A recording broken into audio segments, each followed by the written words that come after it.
J'étais allongée sur ce lit d'hôpital, tenant notre petite fille nouveau-née dans mes bras, quand mon mari milliardaire s'est penché et m'a chuchoté des mots qui ont anéanti mon monde. Je regrette de t'avoir épousée.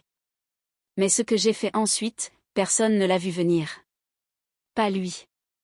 Pas sa cruelle famille. Personne. Avant que je vous raconte comment je leur ai fait regretter de m'avoir sous-estimé, rendez-moi service.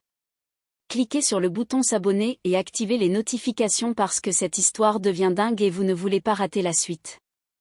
Croyez-moi, à la fin, vous m'applaudirez aussi. Maintenant, laissez-moi vous ramener là où tout a commencé. Je m'appelle Camille, et vous devez comprendre une chose dès le départ. Je ne suis pas le genre de femme qui rêvait d'épouser un homme riche. Je suis comptable, je viens de Tours. J'avais mon propre appartement, ma propre voiture, ma propre vie. Je m'en sortais très bien. Mais ensuite, j'ai rencontré Alexandre dans un café un mardi matin quelconque et tout a changé. Il était charmant, vous savez, le genre d'homme qui écoutait vraiment quand vous parliez. Il me demandait comment s'était passée ma journée et se souvenait de petites choses que j'avais mentionnées en passant. On se retrouvait pour des cafés, puis des dîners, puis de longues promenades dans Paris. Pendant 3 mois, c'était parfait, simple. Il m'a dit qu'il travaillait dans les affaires, et j'ai juste supposé qu'il avait un poste de cadre comme tout le monde. Quand il m'a demandé en mariage dans ce même café où nous nous étions rencontrés, j'ai dit oui parce que je l'aimais. Pas pour l'argent, pas pour le statut, juste pour lui. Mais voilà le truc avec les secrets. Ils finissent toujours par sortir. Une semaine avant notre mariage, je triais des papiers chez lui et j'ai trouvé un magazine, Forbes, et il était là, en couverture. Alexandre de Grandlieu, héritier du groupe Grandlieu. 8 milliards, milliards avec un monsieur. Je me souviens avoir juste fixé ce magazine, mes mains tremblant. Pourquoi ne m'avait-il rien dit? Quand je l'ai confronté, il a dit qu'il voulait s'assurer que je l'aimais pour lui, pas pour son argent. Ça semblait romantique à l'époque. Avec du recul, c'était le premier drapeau rouge que j'ai ignoré. Nous nous sommes mariés quand même. J'étais déjà amoureuse. Et qu'étais-je censée faire? Annuler un mariage parce que l'homme que j'adorais s'est avéré être plus riche que je ne le pensais? Mais tout a changé au moment où j'ai remonté l'allée à l'église. C'est là que j'ai rencontré sa famille. Sa mère, Constance, m'a serré la main comme si elle touchait quelque chose de sale. Sa sœur, Valentine, m'a fait ce sourire qui n'atteignait pas ses yeux, et son père, Henri, m'a regardé à travers moi comme si j'étais invisible. Pendant la cérémonie, j'entendais les chuchotements. Michto. Une moins que rien. Parvenu. J'ai serré la main d'Alexandre plus fort et je me suis dit que peu importait ce qu'il pensait. La lune de miel a duré exactement 4 jours avant qu'Alexandre ne reçoive un appel professionnel urgent. Nous sommes rentrés tôt et soudain, je vivais dans l'hôtel particulier des Grandlieux. Une immense propriété avec plus de pièces que je ne pouvais compter et du personnel qui me regardait comme si je n'avais pas ma place là-bas, ce qui, selon Constance, était le cas. 3 jours après notre retour, elle m'a coincé dans la bibliothèque avec une pile de papiers. Un contrat de mariage modificatif. Pour protéger l'héritage familial, a-t-elle dit comme si j'étais une sorte de menace. J'ai regardé Alexandre, attendant qu'il dise quelque chose, n'importe quoi. Il est juste resté là, silencieux. C'est là que j'ai su que j'avais fait une erreur. Mais j'ai refusé de signer. C'était la première fois que je leur tenais tête, et vous auriez dû voir la tête de Constance. 3 mois plus tard, j'ai découvert que j'étais enceinte. J'étais tellement heureuse. J'imaginais l'annoncer à Alexandre, voir son visage s'illuminer, sentir ses bras autour de moi. Au lieu de cela, il a paniqué. Vraiment paniqué. Et quand je l'ai dit à sa famille, Constance m'a regardé comme si j'avais commis un crime. Déjà en train de le piéger, a-t-elle dit. Valentine a commencé à répandre des rumeurs disant que j'avais percé les préservatifs, ce qui était absolument insensé. En une semaine, l'avocat de la famille s'est présenté avec plus de paperasse, plus d'accords, plus de moyens de s'assurer que je savais que je ne faisais pas vraiment partie de cette famille. Les 6 mois suivants furent un enfer particulier. Constance contrôlait tout dans cette maison. Mes repas arrivaient froids ou ils m'apportaient quelque chose auquel j'étais allergique, même si je leur avais dit plusieurs fois. Mes rendez-vous médicaux étaient mystérieusement annulés. Le courrier a cessé d'arriver. Quand j'essayais d'appeler mes vieux amis, les conversations semblaient bizarres, distantes. Plus tard, j'ai découvert que les agents de sécurité rapportaient chacun de mes mouvements à Constance. Et Alexandre, il travaillait 18 heures par jour.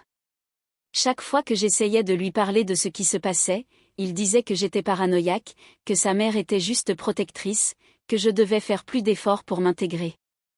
J'étais enceinte de 8 mois et complètement seule dans une maison pleine de gens qui me détestaient. Puis vint la nuit où j'ai perdu les os. Nous étions à un dîner de famille et j'ai senti que ça arrivait. Je leur ai dit que je devais aller à l'hôpital et Constance a littéralement levé les yeux au ciel. Elle est si dramatique, a-t-elle dit. Valentine a sorti son téléphone et a commencé à me filmer, disant qu'elle voulait capturer les souvenirs. J'avais mal, j'étais terrifiée, et Alexandre était en appel professionnel. Il m'a fait attendre 15 minutes avant que nous puissions partir. 15 minutes alors que j'étais en travail. Et même là, il ne m'a pas conduite. Il a dit qu'il me rejoindrait là-bas et m'a envoyé avec le chauffeur à la place. 19 heures. C'est la durée de mon accouchement. Alexandre allait et venait, toujours sur son téléphone, toujours avec un appel urgent qui ne pouvait pas attendre. Sa famille était assise dans la salle d'attente à se plaindre des chaises inconfortables et du mauvais café. Et moi, j'étais seule, mettant au monde un bébé dans un univers qui semblait déjà hostile. Mais quand ils l'ont placé dans mes bras, rien de tout cela ne comptait plus. Ma fille, Rose, elle était parfaite. Absolument parfaite. Ses petits doigts enroulés autour des miens, et j'ai ressenti cet amour bouleversant que je n'avais jamais connu auparavant. Pendant un beau moment, tout allait bien. Puis Alexandre a demandé à tout le monde de sortir pour que nous puissions avoir un moment seuls. Je pensais qu'il allait enfin prendre ses responsabilités, être un père, être un mari. Il s'est penché près de moi et j'ai vraiment souri en pensant qu'il allait dire qu'il m'aimait, qu'il était fier de moi. Au lieu de cela, il a chuchoté, « J'aurais aimé ne jamais t'épouser. Tu as tout gâché. » J'ai arrêté de respirer. Il a continué. Ma mère avait raison. Tu n'as pas ta place dans notre monde. Cet enfant, c'est un autre fardeau que je devrais porter. Puis il est juste sorti, me laissant la tenant notre fille nouveau-née avec mon cœur en miettes sur ce sol d'hôpital. Mais quelque chose s'est passé à ce moment-là. Quelque chose a basculé en moi. Les larmes ont cessé. Mon esprit s'est éclairci. J'ai regardé Rose, ce bébé innocent qui méritait tellement mieux que ça. Et j'ai réalisé quelque chose. J'avais fini d'être faible. Fini d'être la victime. Fini de laisser ces gens me marcher dessus. Une infirmière est entrée quelques heures plus tard avec mon téléphone. Elle a dit qu'elle l'avait trouvé dans la poche de mon manteau. Je pensais avoir perdu ce téléphone il y a des semaines. Quand je l'ai allumé, il y avait des dizaines de messages de ma vieille amie Sophie. Des messages me mettant en garde contre des choses que je devais savoir sur le passé d'Alexandre. J'ai commencé à chercher et la vérité a jailli comme du poison d'une plaie. Alexandre avait été fiancé auparavant à une femme nommée Isabelle, riche, issue de la bonne famille, tout ce que Constance voulait. Mais Isabelle a rompu quand elle a découvert qu'Alexandre avait des dettes de jeu massives. Des centaines de milliers d'euros perdus dans des parties de poker privées et des casinos clandestins. Sa famille avait tout couvert, tout payé, mais ils avaient besoin d'une solution. C'est là que j'entrais en jeu. Mon oncle Thierry avait été un partenaire silencieux dans une affaire avec le groupe Grandlieu. Je ne le savais pas parce que nous n'étions pas proches, on ne s'était pas parlé depuis des années. Mais quand Alexandre m'a épousée, cela a scellé une fusion qui a placé l'entreprise de Thierry sous l'égide de Grandlieu. Je n'étais pas une épouse. J'étais une transaction commerciale, une signature sur un contrat. Et j'avais été trop amoureuse pour le voir. J'ai continué à lire, continué à creuser, et j'ai trouvé autre chose. L'accord de fusion comprenait une clause qui me donnait 30% de propriété dans le groupe Grandlieu. 30%. Les documents avaient été envoyés au manoir il y a des mois, mais je ne les avais jamais vus. Constance avait intercepté mon courrier. Elle savait. Ils savaient tous. J'avais du pouvoir, et ils avaient fait des heures supplémentaires pour s'assurer que je ne le réalise jamais. J'ai appelé l'oncle Thierry depuis ce lit d'hôpital. Il a répondu à la deuxième sonnerie, et quand je lui ai tout dit, il est devenu complètement silencieux. Puis il a dit, « Camille, je n'en avais aucune idée. Je pensais qu'il t'aimait. Je pensais que tu étais heureuse. » Il était horrifié, en colère et prêt à aider. Puis je me suis souvenu de quelque chose. Le bureau d'Alexandre avait des caméras de sécurité. Il les avait installées lui-même, disant que c'était pour la protection. J'avais toujours eu accès au stockage cloud parce qu'il m'avait donné le mot de passe quand nous nous sommes mariés, à l'époque où il faisait encore semblant de me faire confiance. Je me suis connectée et tout était là. Des mois d'images. Constance au téléphone planifiant des moyens de rendre ma vie misérable. Valentine riant de la facilité avec laquelle elle montait mes amis contre moi. Henri discutant de la façon de me faire renoncer à mes droits par écrit. Et Alexandre. Alexandre à son ordinateur, dilapidant de l'argent au jeu pendant que j'étais à l'étage, enceinte et en pleurs. Il avait perdu 2 millions d'euros en 6 mois. Le conseil d'administration ne savait pas. Personne ne savait sauf sa mère, qu'il avait couvert encore une fois, déplaçant de l'argent, commettant ce qui s'apparentait à un détournement de fonds pour protéger son précieux fils. J'ai tout téléchargé, chaque fichier, chaque vidéo, chaque preuve. Et puis j'ai fait un plan. Quand ils m'ont laissé sortir de l'hôpital, je suis retournée dans cet hôtel particulier comme un chien battu. Je les ai laissés croire qu'ils avaient gagné. J'ai agi comme vaincue, calme, soumise. Alexandre me regardait à peine. Constance supervisait la nounou qu'elle avait embauchée sans me demander. Valentine postait des photos sur les réseaux sociaux jouant la tante parfaite tout en me traitant comme du personnel. Et j'ai juste souri et hoché la tête et pris soin de ma fille tout en rencontrant secrètement des avocats. Pendant que l'oncle Thierry rassemblait des membres du conseil d'administration en qui il avait confiance, je montais un dossier si solide qu'il ne le verrait jamais venir. 2 semaines après la naissance de Rose, il y a eu une réunion d'urgence du conseil d'administration. Alexandre pensait que c'était pour les rapports trimestriels. Il a mis son meilleur costume et est entré dans cette salle de conférence comme s'il possédait le monde.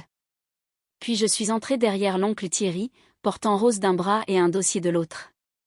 Le visage de Constance est devenu blanc. Qu'est-ce qu'elle fait ici? Alexandre avait l'air confus. Henri a commencé à se lever, mais l'oncle Thierry a mis sa main sur mon épaule et a dit, « Camille est ici en tant qu'actionnaire à 30% et membre de ce conseil. Elle a parfaitement le droit d'être ici. » J'ai marché jusqu'au bout de cette table et j'ai laissé tomber mon dossier devant Alexandre. « Ouvre-le, ai-je dit. » Ma voix était stable, calme. J'avais répété ce moment dans ma tête 1000 fois. Il l'a ouvert et j'ai regardé son visage changer alors qu'il feuilletait les pages. Des relevés bancaires montrant ses pertes de jeu. Des captures d'écran de ses comptes de casino en ligne. Des transcriptions vidéo de sa mère déplaçant des fonds de l'entreprise pour couvrir ses dettes. Des images de sécurité de complotants contre moi. La salle est devenue complètement silencieuse. Le visage d'Henri est devenu rouge.